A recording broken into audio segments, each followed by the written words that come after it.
Share market লুট করে কমপক্ষে 284 জন মানুষকে আত্মহত্যায় বাধ্য করা হয়েছে।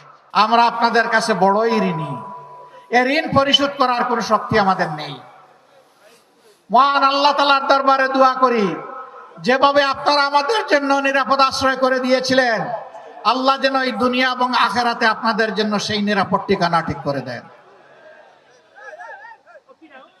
আজ বলতে পারেন আমি এখানে দাঁড়িয়েছি বাংলাদেশ জামাতে ইসলামের পক্ষে কথা বলতে নয়। সেই 15.5 বছর মায়ের বুক থেকে যে সন্তানকে কেড়ে নেওয়া হয়েছে, আমি ওই মায়ের পক্ষে আজকে কথা বলতে দাঁড়িয়েছি। যে বাবার বুক থেকে তার সন্তানকে তুলে নেওয়া হয়েছে, আমি সেই বাবার পক্ষে কথা বলতে দাঁড়িয়েছি। যে বোনটির বুক থেকে তার স্বামীকে উধাও করা হয়েছে, আমার সেই বোনটি, আমার মজলুম বোনটির পক্ষে আমি এখানে দাঁড়িয়েছি। যে কচি সন্তানগুলোকে এতিম করা হয়েছে, আমি সেই এতিম অবুঝদের পক্ষে এখানে দাঁড়িয়েছি। ঘুরে ঘুরে সারা বাংলায় তখন চেষ্টা করেছি সেই মজলুমানের খোঁজখবর নেওয়া। তাদের দুয়ারে গিয়ে হাজির হয়েছে জীবনের রিস্ক নিয়ে। আমি তাদের চোখের কোনায় তরল পদার্থ দেখেছি। সেই তরল পদার্থ চোখের সাধারণ পানি ছিল না। তাদের আপনজন প্রিয়জন হারানো যে মানুষগুলো দুনিয়া থেকে চলে গিয়েছে, তাদের রক্তের ফুঁটা আমি চোখের কোনায় দেখতে পেয়েছিলাম।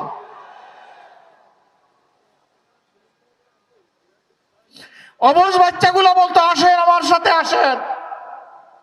হাত ধরে নিয়ে একটা দেয়ালে তার বাবার আঁকা ছবি দেখে বলতো, এটা আমার বাবা। আমার বাবা কি আর আসবে? এই শিশুদেরকে জবাব দেওয়ার মতো কোনো ভাষা আমাদের বুকে টুটে ছিল না। সেদিন আমরা স্তব্ধ হয়ে গিয়েছি।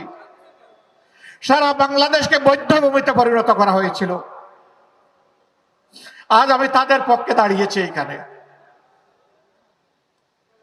আমি দাঁড়িয়েছি 18 কোটি মানুষের পক্ষে, সিন্ডিকেট করে চাঁদাবাজের কবলে ফেলে যাদের উপর আর্থিক, দৈহিক, মানসিক সব ধরনের নির্যাতন করা হয়েছে। ব্যাংকগুলা ডাকাতি করে উজাড় করে ফেলা হয়েছে। শেয়ার মার্কেট লুট করে কমপক্ষে 284 জন মানুষকে আত্মহত্যায় বাধ্য করা হয়েছে। লক্ষ লক্ষ পুঁজি বিনিয়োগকারীকে, তরুণদেরকে রাস্তায় বসানো হয়েছে। আজ আমি তাদের পক্ষে দাঁড়িয়েছি।